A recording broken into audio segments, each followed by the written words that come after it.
그들을 기억하옵소서.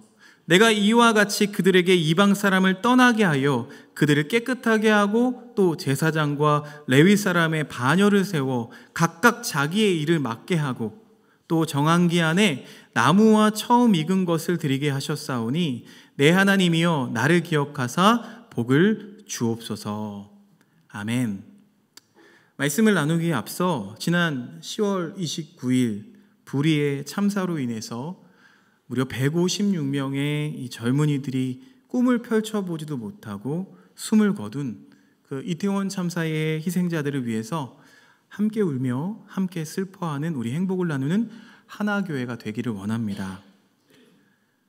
계속 슬퍼할 수만은 없고요. 슬픔을 넘어서 이 땅에 세우신 우리 교회들의 존재 이유, 우리 신앙의 어른 세대들의 사명에 대해서 다시 생각해 볼 수 있었으면 좋겠습니다. 이런 참사들을 경험하면서 우리 사회가 이 공공의 안전에 대해서 많은 관심을 쏟았습니다. 그럼에도 불구하고 또 이처럼 이해할 수 없는 일들이 벌어져서 우리의 마음이 참 황망하기 그지없습니다. 오늘 우리가 함께 나눌 말씀이요, 바로 이와 같은 내용입니다.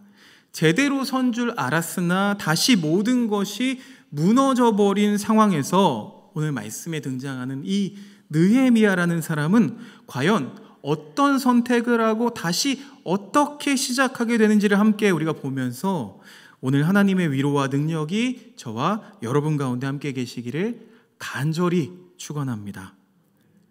작심삼일이라는 말이 있죠. 무언가를 계획해도 사흘을 못 간다는 말입니다. 남의 일이 아닙니다. 그렇죠? 올해도 이제 2달이 채 남지 않았는데요.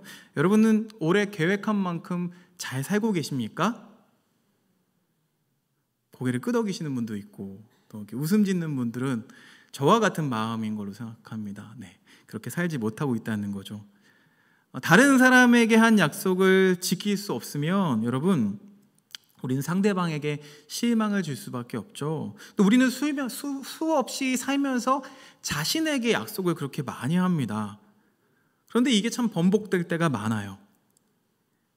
결국에는 우리 자신이 스스로에게 실망하게 되는 일도 너무나 많습니다. 오늘 함께 읽은 이 느헤미야 13장 말씀은요, 느헤미야의 마지막 장입니다. 그러니까 느헤미야를 정리하는 말씀인데요, 저는 이 느헤미야 13장이 아주 중요한 메시지를 우리에게 전해주고 있다고 생각합니다.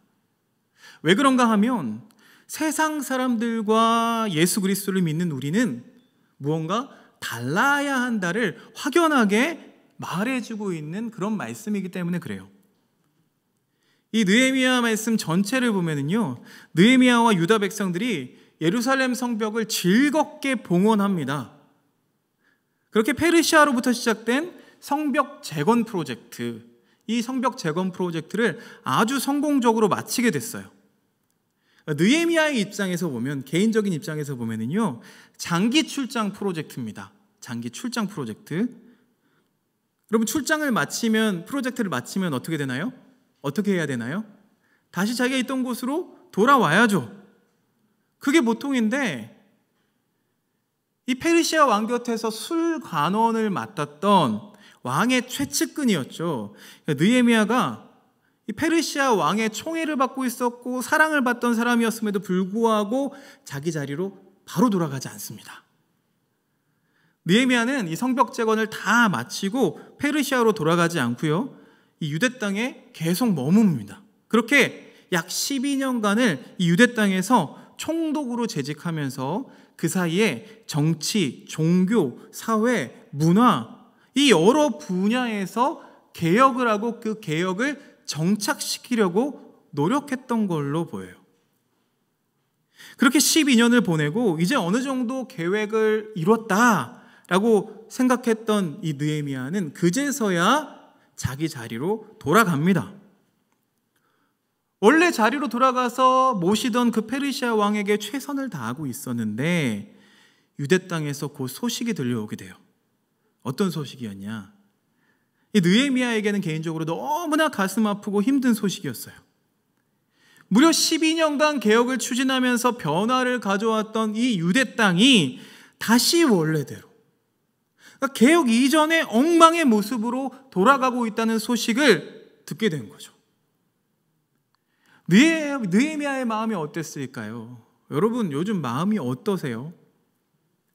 가슴이 미어집니다. 잠이 안 와요. 밥도 잘 먹지를 못합니다. 결국 다시금 느헤미야는 페르시아 왕에게 간청을 합니다. 그렇게 다시 유대 땅의 총독으로 돌아오게 됩니다. 그렇게 공을 들여서 성벽을 재건했고 개혁을 12년 동안이나 단행했는데 노력의 흔적은 전혀 온데간데 없고, 처음 성벽을 재건할 때의 그 엉망진창의 모습으로 유대 땅이 돌아가 있었다는 거예요. 그럼 대체 얼마나 망가져 버린 걸까요? 보니까 안식일에 장사하는 사람이 생겼고, 이방인과 다시 결혼하기 시작했고, 레위인들은 이제 제대로 월급을 챙겨받지 못하니까 밭으로 들로 노동자로 나가게 됩니다. 생계를 위해서 세상으로 레위인들이 나가는 거예요. 또 제사장이나 레위인만 들어갈 수 있었던 이 성전에 그냥 일개 정치인이었던 도비야가 그 성전 안에 사무실까지 만들어 놓고 그 안에 거하는 것을 목격하게 됩니다. 목숨을 걸고 개혁을 했던 느헤미야였어요. 그 개혁을 주도했던 사람이었습니다. 그러나 그동안 애를 썼던 그 모든 것들이 우리 속담에 있는 것처럼 공든탑이 무너져 버린 결과가 되어버린 거죠. 보통 이런 상황을 경험하게 되면 우리는 배신감, 분노, 허탈감에 사로잡힙니다. 그러면서 이렇게 얘기해요. 역시 니네는 안 돼. 부정적인 생각에 사로잡히게 돼요. 용수철이 늘어났다가 원점으로 돌아가는 것처럼 그런 상황이 되면은 더 이상 내가 뭐 해봤자 소용없어. 기대하지 않아. 그렇게 생각하고 포기하기 마련입니다. 이런 기가 막힌 상황에서 느헤미야는 과연 무엇을 할 수 있을까요? 여러분 같으면 무엇을 먼저 하시겠습니까? 오늘 말씀 13장 8절 9절 말씀 보니까요, 내가 심히 근심하여 도비아의 세간을 그 방 밖으로 다 내어 던지고 명령하여 그 방을 정결하게 하고 하나님의 전의 그릇과 소제물과 유향을 다시 그리로 들여 놓았느니라. 저 같으면 크게 실망하고 에라 나도 모르겠다. 너희들처럼 답 없는 인간들은 그냥 고생 좀 해봐라. 이렇게 비난해도 될 텐데 이 느헤미야라는 사람은요, 성전에 오자마자 무엇부터 해요? 정치적인 힘을 가지고 그 안에서 사무실까지 만들었던 이 도비아의 공간을 먼저 정리합니다. 자, 이 모습을 당시 기득권자였던 정치 세력들이 가만히 둘까요? 그렇지 않죠. 느헤미야에게 항의도 합니다. 또 견제를 합니다. 그러나 느헤미야는 개의치 않고 원래 성전의 취지에 맞게 개혁을 시작합니다. 안식일날 장사하는 것을 금지시키고 돈을 벌기 위해 떠난 레위인들을 다시 성전으로 불러 모으고 이방인과 결혼하는 사람들을 처벌하고 혼합 결혼을 금지하는 맹세를 받아냅니다. 굉장히 강경해 보이지만 이렇게 하다 보니까 엉망이 되었던 유대 땅이 다시 바른 방향으로 변화하기 시작한다는 내용이 이 느헤미야 13장의 내용입니다. 자, 이 느헤미야 13장을 보면은요, 이런 생각이 들어요. 그러니까 인간적으로 봤을 때는요, 느헤미야가 페르시아에서 유대로 들어와서 성벽을 재건하고 12년간 개혁들을 막 완수했죠. 그렇게 하나님과 사람이 보시기에 훌륭한 개혁을 했던 개혁자였다 라고 하면서 이 느헤미야 말씀이 12장에서 끝났으면 더 서사가 완벽했을 것 같아요. 보기에도 듣기에도 참 좋습니다. 그런데 이 13장, 이 한 장이 더 붙어서 이 느헤미야의 개혁이 수포로 돌아갔다는 것을 굳이 마지막에 기록하면서 막을 내려요. 말씀의 뒷맛이 개운치 않습니다. 좀 찝찝합니다. 깔끔한 이야기가 이 13장 때문에 찝찝해졌어요. 그러나 모든 말씀에는 하나님의 의도가 숨어 있습니다. 그리스도인의 삶이란 뭐든지 완벽하게 마무리되어서 깔끔한 그런 모습이 아닙니다. 뭔가 아름답게 마무리될 것 같지만 우리가 서두에도 이야기 나눴던 것처럼 뭔가 내가 새로운 계획을 하고 새로운 일을 시작하게 되면은요, 며칠 동안은 정말 그게 완벽하게 될 것 같지만 다시 원래처럼 돌아가서 모든 것이 수포로 돌아가는 것과 같다는 거예요. 우리가 좀 바르게 살려고 하고 은혜의 자리에 서려고 노력하지만 시간이 지나면 나도 모르게 다시 죄악의 자리에, 결국 다시 과거의 자리로 돌아가는 연약한 인간들입니다. 그럴 때 믿는 그리스도인들은 세상 사람들처럼 에라이 나도 모르겠다, 나는 안 돼 라고 포기하지 않고 이런 실패의 상황 가운데서 과연 어떻게 살아가야 하는지를 보여주기 위해서 이 13장의 이야기가 붙었다고 저는 생각합니다. 이 13장의 이야기가 우리에게 주는 메시지는 무엇일까요? 그것은 바로 다시 시작하라는 것입니다. 다시 시작하라. 네, 맞습니다. 13장은요, 절망의 상황입니다. 이미 처음에 개혁도 쉽지 않았어요. 수많은 적들과 따르지 않은 사람들과의 갈등이 있었어요. 그럼에도 불구하고 굳이 그 어려움을 다시 겪으려고 자기가 자청하는 이유가 뭘까요? 느헤미야는 이미 그 12년이라는 기간 동안 비록 나를 지지하는 사람이 적었고 그래서 사람들이 그 개혁을 순순히 다 따라오지 않았지만 느헤미야는 그 시기에 그 상황 가운데서 하나님이 이미 함께 하신다는 것을 배웠던 사람이기 때문에 그렇습니다. 그 어려운 순간에 하나님이 내 편이 되셨고 그 하나님이 여전히 나를 도우실 것이라는 확신이 있었기 때문입니다. 비록 내가 하는 이 개혁이 사람에게는 기쁨이 되지 않을지라도 하나님께는 반드시 기쁨이 될 것이라는 것을 이 느헤미야는 확신했기 때문에 그래요. 느헤미야가 2차 개혁을 하는 것을 보면서 많은 사람들이 비웃습니다. 그래봤자 헛수고야. 사람들 눈에는 이 느헤미야의 모습이 어리석고 한심해 보였을 테지만 하나님 눈에는 어떻게 보였을까요? 처음의 노력들이 다 실패하는 이 경험들을 했지만 그럼에도 불구하고 다시 시작하는 느헤미야의 모습을 이미 승리했다라고 인정하셨을 겁니다.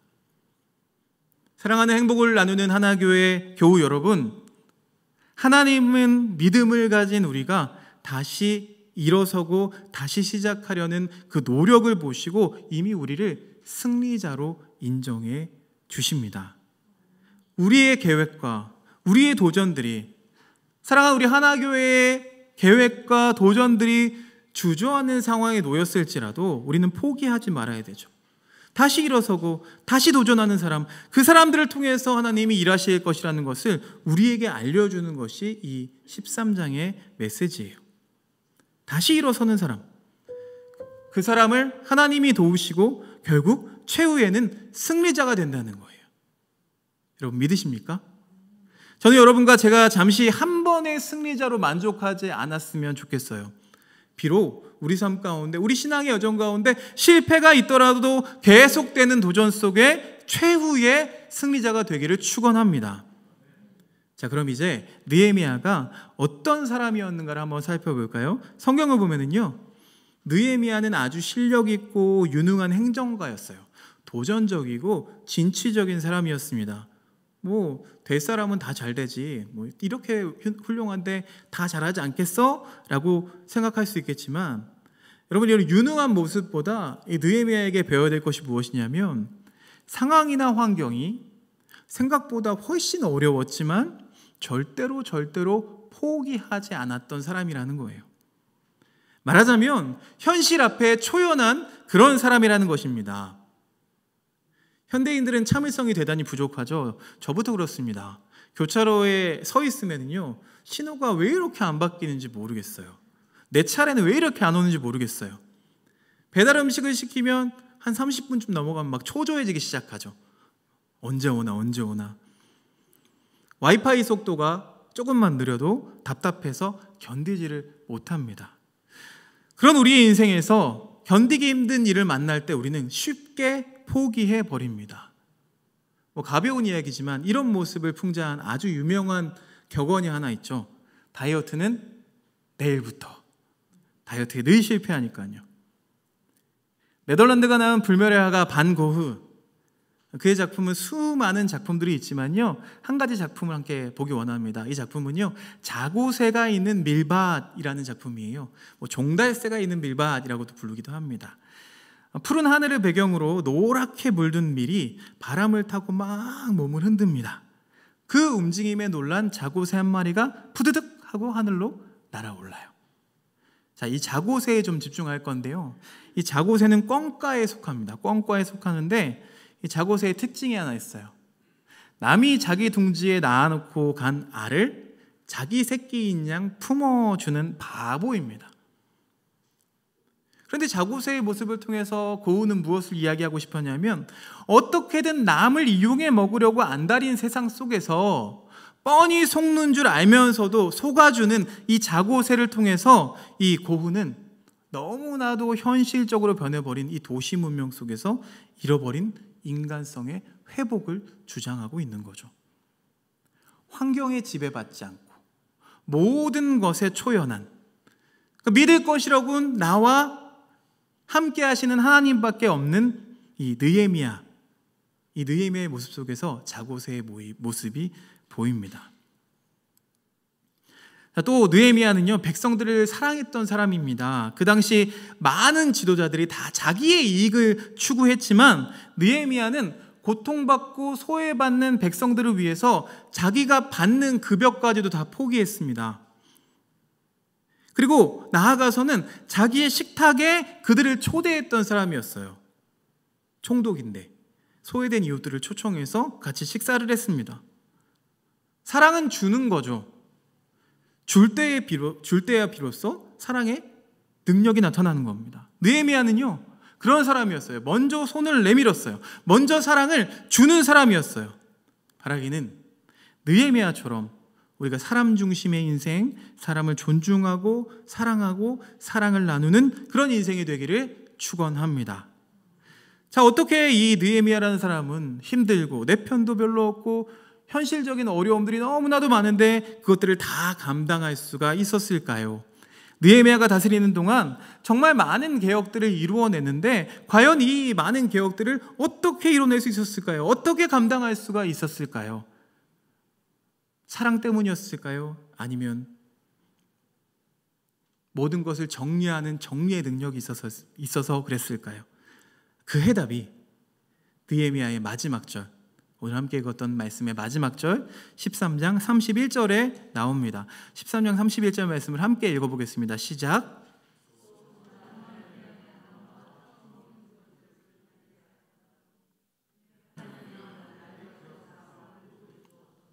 내 하나님이여 나를 기억하사 복을 주옵소서. 여러분, 이거 뭐 하고 있는 거예요? 기도하고 있습니다. 하나님께 기도하고 있는 거예요. 내 하나님이여 나를 기억하사 복을 주옵소서. 이게 해답이라는 거예요. 느헤미야가 모든 개혁을 감당할 수 있었던 이유는 바로 기도로 하늘의 힘을 구했던 그런 사람이라는 것입니다.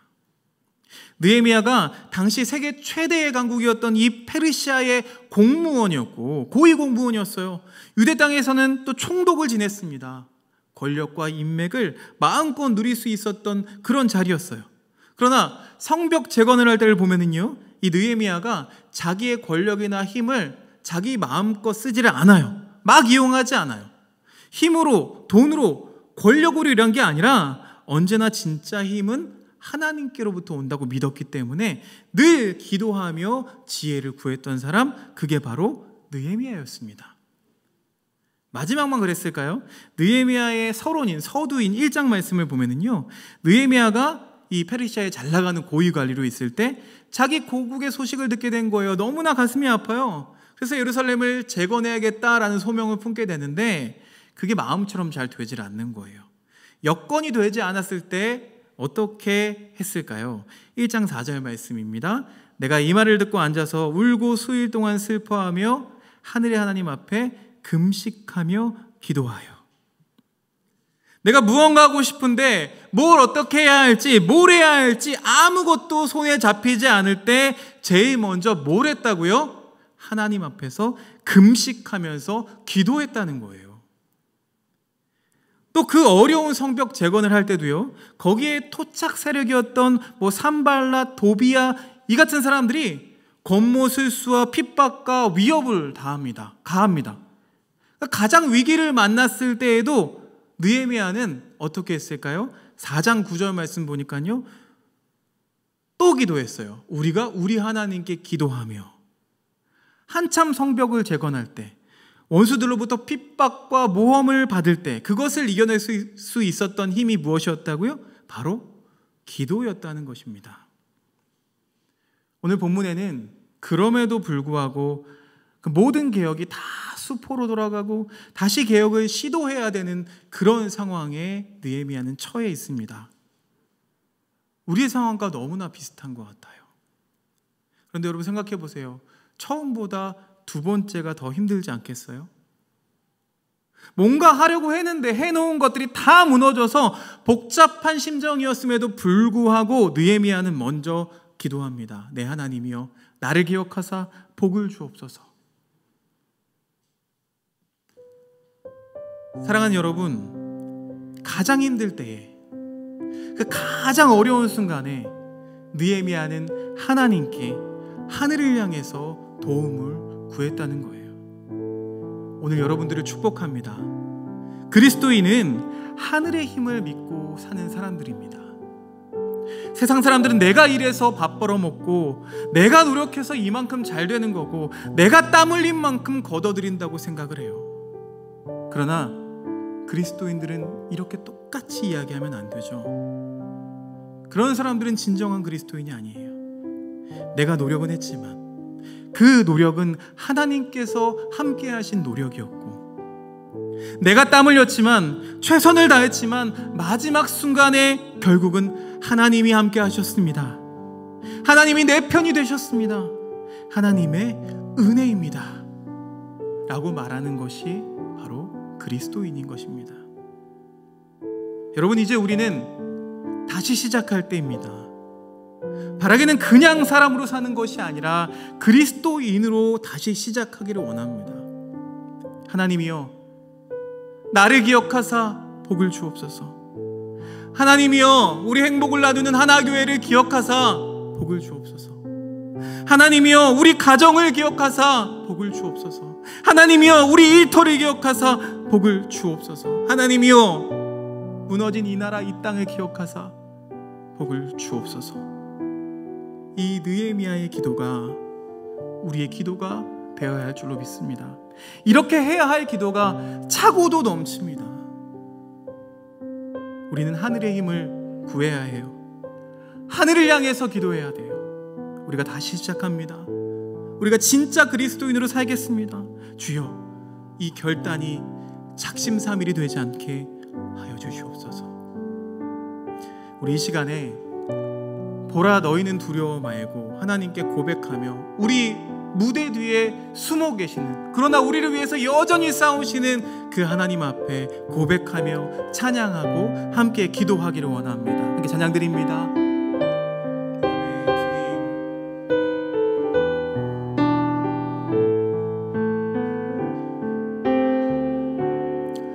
보라 너희는 두려워 말고